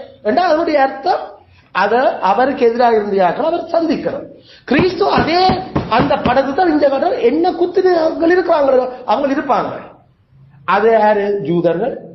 அந்த போலி அந்த உங்களுக்கு தெரியும் நாமல் கதைக்கிறது நாமல் வேதத்துல இருந்து சும்மா ஒரு படமோட இயேசு இதோ நான் வரும்பொழுது இதுகளை பாப்பினான் அவங்களே தான் உதாரணத்தை கொண்டு 2 வசனங்களை நாம வாசிப்போம். அந்த வசனங்களை வாசி கிறிஸ்து சொல்லுற விஷயங்கள் மத்தேயு 10:23 மத்தேயு 10:23 ஒரு பட்டணத்தில் உங்களை துன்பப்படுத்தினால் மறு பட்டணத்திற்கு ஓடிப்போங்கள். மனிதகுமாரன் வருவதற்குள்ளாக நீங்கள் இஸ்ரவேலருடைய பட்டணங்களை எல்லாம் சுற்றி முடியாதென்று மெய்யாகவே உங்களுக்கு சொல்லுங்கள். சரி, அப்ப என்ன புறஜாதிகள் நாங்கள் இஸ்ரவேலர் பட்டணத்தை சுற்றி ஓடுவோம் இயேசு வரைக்கும் முன்னுக்கு? என்ன விசர்க்கதை இருக்கிறீங்க? ஆண்டவர் யாரு கதை சொல்லுற? இஸ்ரவேலரை பார்த்தா சீசர்ல பார்த்தீங்கன்னா எதிரே பார்த்தா நீங்கள் இஸ்ரவேலோட பட்டணம் சுத்தி முடியாத நான் வரையும் காட்டிட்டேன். மனுஷகுமாரன் வருவதற்கு முன் அப்ப மனுஷகுமாரன் இஸ்ரவேலுக்கு வந்திருக்கிற அந்த ஓடுற ஆக்கள் சீசர்கள் சுத்தி ஓடி இருக்கிறாங்க. அது எப்ப ஓடுறாங்க என்ன நடந்தா அந்த வெளிப்படுத்தல காட்டுற என்ன ஓடுறாங்களோ எங்கெல்லாம் தூக்கி போட்டாங்க கடைசியிலேயே ஏண்டா இஞ்ச திருத்தினா உங்களுக்கு இங்க வந்து அங்கால ஓடும் அங்க ஓட ஓடி ஏண்டா உங்களுக்கு எதிர்க்கிறதுக்கு நமக்கு இது இல்ல டைம். அதுல அது இஸ்ரவேலருக்கு மேல கடவுள் நியாயம். இஸ்ரவேல் தேசத்துக்கு மேல மேகத்தோட அவர் வந்தது உப்பு விதைச்சது எல்லாம் கொத்தி கிளறினார். மத்தேயு 16:28 மத்தேயு 16:28 இங்கே இருக்கிறவர்களில் சிலர் மனுஷகுமாரன் தம்முடைய ராஜ்யத்தில் வருவதைக் காணும் முன் மரணத்தை ருசி பார்ப்பதில்லை என்று மெய்யாகவே உங்களுக்கு சொல்லுகிறேன் என்றார். சுண்டுக்குழியில இருக்கிற இங்க இருக்கிற சிலர் நம்மளை கதைக்கிறார். மனுஷகுமாரன் தன்னுடைய ராஜ்யத்தில் வருவதற்கு முன் சாகிறது இல்லை என்று யாரை பார்த்து அவர் கதைச்சவர்? அங்க இருந்த ஸ்ரீசர்ல பார்த்து மனுஷகுமாரன் தன்னுடைய ராஜ்யத்தில் வருவதற்கு முன் சாக மாட்டாங்க. எவ்வளவு சீரியஸான வசனங்கள் ஏசு அடையாளத்தில் கதைக்கிறாரு. ஏசு அது சொல்ல அர்த்தம் லிட்டரல். அவருடைய ராஜ்யத்தில் மனுஷகுமாரன் வருவதற்கு முன் சாக மாட்டாங்க. அப்ப சாகிறதுக்கு அவங்க 2 கனவே சாகுதுன்னு கிறிஸ்து வந்தாராங்க. மத்தேயு 26:64 அதற்கு இயேசு நீர் சொன்னபடிதான் அன்றையும் மனுஷகுமாரன் சர்வவல்லவருடைய வலது பாரிசத்தில் வீற்றிருப்பதையும் வானத்தின் மேல் வருவதையும் இது முதல் காண்பீர்கள் என்று உங்களுக்கு சொல்லுகிறேன் என்றார். யாருக்கு? பிரதானாசாரியனுக்கு முன்னால நியாயம் விசாரிச்சு கொண்டிருக்க இப்ப அவங்கள பார்த்து சொல்ற ஜீசஸ் said to him. அதுக்கு மேல் வசனம் என்ன? இயேசுவும் பேசாமல் இருந்தார். அப்பொழுது பிரதான ஆசாரியன் அவரை நோக்கி பிரதான ஆசாரியன் அவரை நோக்கி நீ தேவனுடைய குமாரனாகிய கிறிஸ்துதானா? நீ தேவனுடைய குமாரனாகிய கிறிஸ்துதானா? அதை எங்களுக்கு சொல்லும்படி ஜீவனுள்ள தேவன் பேரில் உம்மை ஆணையிட்டு கேட்கிறேன் என்றான். இப்ப இயேசு என்ன சொல்ற? அதற்கு இயேசு அதற்கு இயேசு நீ சொன்னபடிதான் அது மட்டுமில்ல மனுஷகுமாரன் சர்வவல்லவருடைய வலது பாரிசத்தில் வீற்றிருப்பதையும் வானத்தின் மேகங்கள் மேல் வருவதையும் இது முதல் காண்பீர்கள். யாரை பார்த்து சொல்றார்? இது தன்மையா முன்னிலையா படர்க்கையா? முன்னில அவங்கள கேட்டவனுக்கு பதில் சொல்றார். பாப்பியலா இனிமேல் தான் அவன் பார்த்தாங்க. ஆட்டுக்குட்டியோட கோபம் வரையக பார்த்தாங்க என்ன நடந்தது. தலைவரிச்சு ஓடியக்கள தெரிஞ்சது இதுக்கெல்லாம் அந்த ஹிஸ்டரியல் வரலாறு கடவுள் என்ன செய்தார் வாழ்ச்சிருக்கணும். இவங்க என்ன மாதிரி எத்தனை கொலோசியம் எத்தனை இதுல தன் சபையை இவங்க பிச்சு புடுங்கினாங்க. அதுக்கு கிறிஸ்து எப்படி கொட்டினாங்க கோபத்தை. கிறிஸ்து மேங்களுடனே வந்தார் அவங்க ராஜ்யத்தில். அப்ப ராஜ்யம் இனி வானங்கள் எல்லாம் விலகி நாமல் பார்ப்போம். அது கடைசி அவற்றை 2வது வரியோட சம்பந்தப்பட்ட முழுக்க. இப்ப இந்த கதைக்கிறதெல்லாம் அங்க நடந்த அந்த 1ஆம் நூற்றாண்டுல. வெளிப்படுத்தல் புத்தகம் யாருக்கு எழுதப்பட்டது? 1ஆம் நூற்றாண்டு 7 சபைகளுக்கு. அதில் முதல் 7 சபைகளுக்கு அது விளங்கினது. அவங்க அதால ஆறுதல் பட்டாங்க. தங்களோட பிள்ளைகளை குடிச்சு செத்தம் குடிக்க சிங்கங்களுக்குள்ள புலிக்கு உணவா போடுற பார்த்து வெடிச்ச அந்த இதயங்களுக்கு ஆறுதல் கொடுத்தார். நான் வாரேன் சொல்ல அவங்களுக்கு என்ன நடக்குமா? மேகங்களோட வாரன்னா மேகங்களோட வாரன்டா கேஸ் கந்தல் அதோட குத்துனியலோட என்ன பாப்பியல் என்ன எப்படி நான் குத்துறேன் பாப்பியலோட அதான் செய்து முடிச்சேன். அதோட ராஜ்யம் இல்ல ஒன்றும் இல்ல. இப்ப 1948ஆம் ஆண்டு தாங்க தாவீதினுடைய மக்களா இருக்கிற ஏசிய குத்தி குலை எடுத்து போட்டு இருக்கிற இவ இப்ப வாரேன் மாமா. அதுல அந்த பாயிண்ட் அவ்வளவு சீக்கிரமா வாரன். இது முதல் கண்டுகள் இந்த ராஜ்யத்தில் இந்த மேகங்களோட வாரன். கமிங் ஆன் த கிளவுட் இதான் இந்த வேர்ட். ஏன்னா அந்த மேகங்களோட வசனது மேகங்களோட வாரன் வானத்தின் மேகங்கள் மேல் வருவது. இப்ப இதைத்தான் அவர் சொல்றார். 7ஆம் வசனம் இதோ மேகங்களுடனே வருகிற அவரை குத்தினவர்கள் யாவரும் பார்ப்பார்கள். மேகங்களோட வாரன் அவர் தான் சொன்னார். அவர் வார பாப்பாங்க பாரு வாரார். இந்த சீக்கிரம் இது நடக்க போகுது. இது ஒரு நாளும் 2025ஆம் ஆண்டுக்கு பிறகு நடந்த விஷயத்தை பற்றி இங்க கதைக்கே இல்லை. இதெல்லாம் அந்த 1ஆம் நூற்றாண்டுல கிபி 70 கிபி 68 நடந்து முடிஞ்ச பல விஷயங்களை கதைக்கு. அதுக்காக அப்ப எல்லாமே முடிஞ்சு போச்சுதோ என்ன நான் சொன்னோம் இல்லையே. ஏனென்றா மத்த 24ஆம் அதிகாரத்துல அவர் முதல் பகுதிகள் டீல் பண்ணேக்கல இஸ்ரவேலுக்கு எப்படி அழிவு இஸ்ரவேல் எப்படி சாகும் என்றெல்லாம் கதைச்சு கொண்டு வந்துட்டு செகண்ட் பார்ட்ல அவருடைய செகண்ட் பார்ட் ஒன்று ஓடுது. அந்த செகண்ட் பார்ட்ல கதைக்க வழி கிடைக்கல. அவர் மனுஷகுமாரன் இப்படி வருவார். அந்த நேரம் வேலை ஒருத்தருக்கு தெரியாது. அப்படி வரைகளை இப்படி இப்படி எல்லாம் நடக்கும் இந்த மாதிரி. அப்ப அந்த நேரத்துக்காக நீங்கள் கவனமா விழிச்சிருங்கூடா என்று சொல்லி எல்லாம் சொல்லுங்க. அப்ப அவர் ஒரே கதையை ஃபர்ஸ்ட் பார்ட் செகண்ட் பார்ட் என்று எடுத்து அதை கொண்டு ஜோயின் பண்ணி இதனுடைய ஒரு பெரிய ஒரு விதத்தில் அங்க இருக்கும். ஆனா இதே மாதிரி சீக்கிரம் இல்லையா அது. இப்ப ஜேசு சீக்கிரமா இவங்க என்ன செஞ்சாங்க? அப்ப அவர் போயிட்டு டக்குனு வர போறார் போல இருக்கு. அவங்களும் நம்மள மாதிரி 2ஆம் வரியை தான் யோசிச்சாங்க. எந்த வரையும் சீக்கிரமா நடக்காது. உங்களுக்கு தந்த தாளந்து ஒழுங்கா பயன்படுத்தி ஒரு வேலை செய்யுங்க நீங்கள்.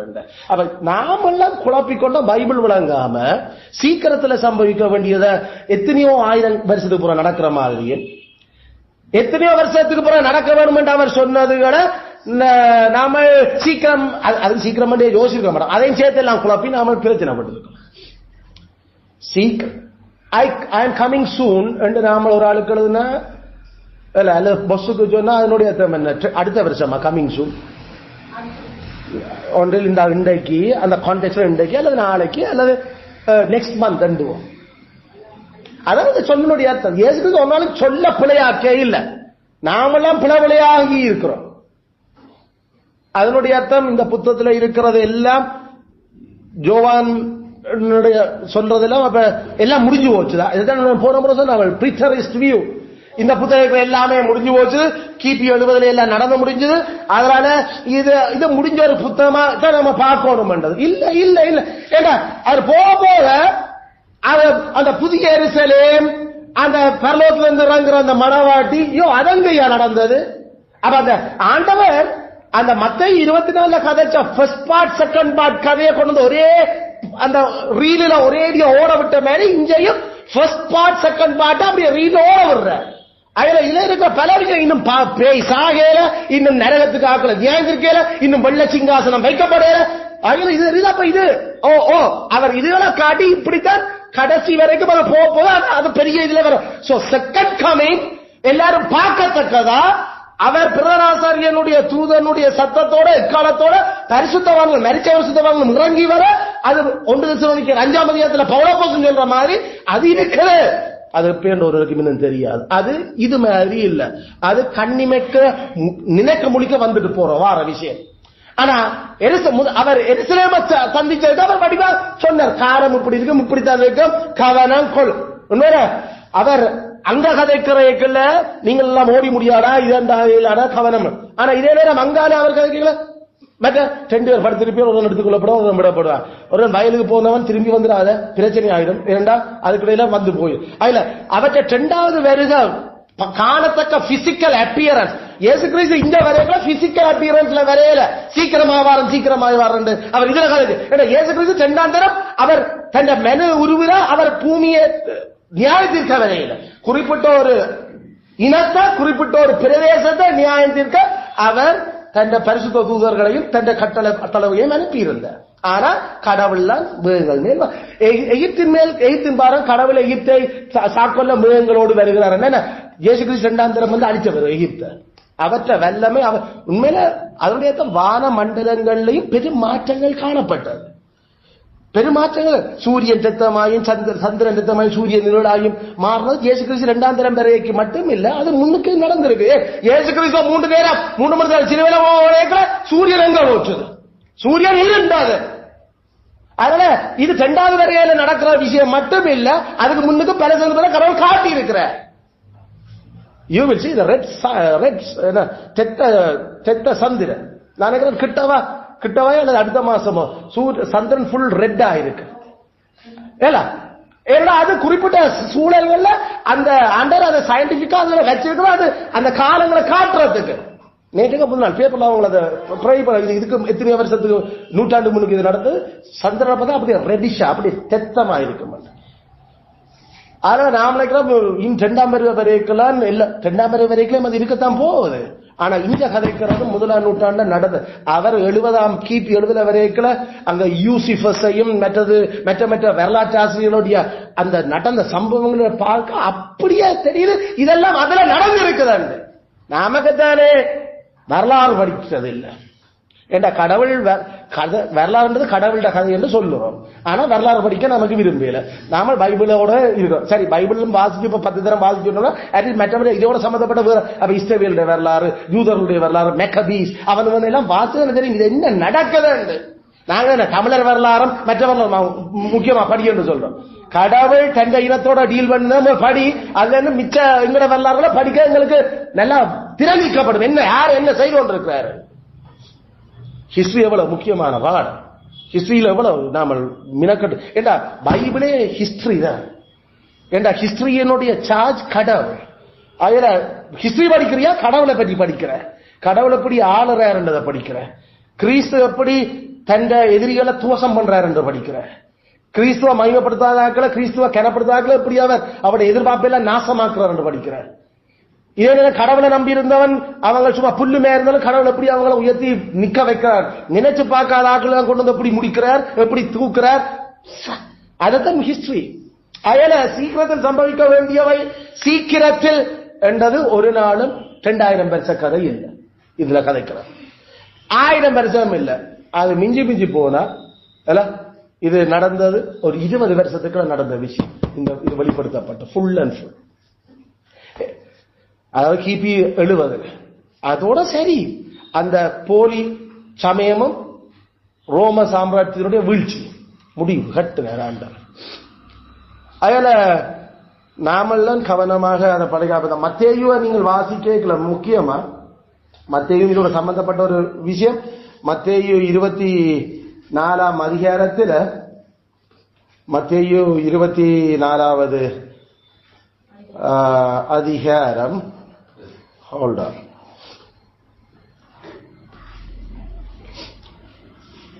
மத்தேயு 24 இருந்து 34 வரைக்கும். மத்தேயு 24 4 இருந்து 34. நாம சொல்ல 2வது வருங்க 35 இருந்து 51. 35 இருந்து 51. 5 இருந்து 50. முதல் கிபி 70. பிறகு நீ நமக்கு காலம் என்னன்னு தெரியாது. ஏன் இயேசு கிறிஸ்து அப்படி ஒரு பதில் கொடுக்கிறார் என்று அவங்க கேட்ட கேள்வி என்ன? இந்த தேவாலயத்தில் ஒரு கல்லின் மேல் ஒரு கல் இல்லாதபடிக்கு இடிக்கப்படும் என்றதான் நான் பதில் சொன்னார். அப்ப பார்த்துக்கொண்டு எருசலேம் தேவாலயத்துக்கு தான் அந்த பதில் வருகிறது. கேட்ட கேள்வி அப்ப இது